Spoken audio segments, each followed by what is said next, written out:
I am delighted to be here with you all.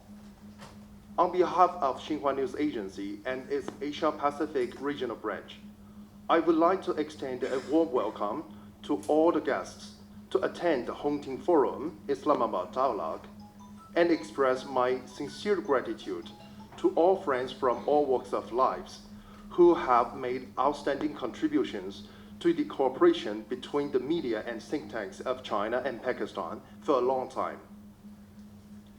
President Xi Jinping once said that China-Pakistan friendship is like a big tree growing strong and deep.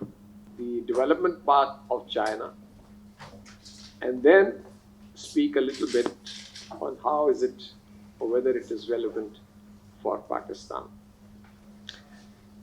Now, the first thing we should bear in mind is that since the proclamation of the People's Republic of China in 1949,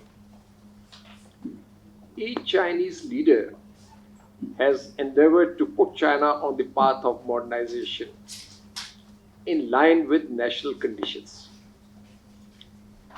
And in fact, this has been a consistent pattern in long Chinese history, where at different periods of history,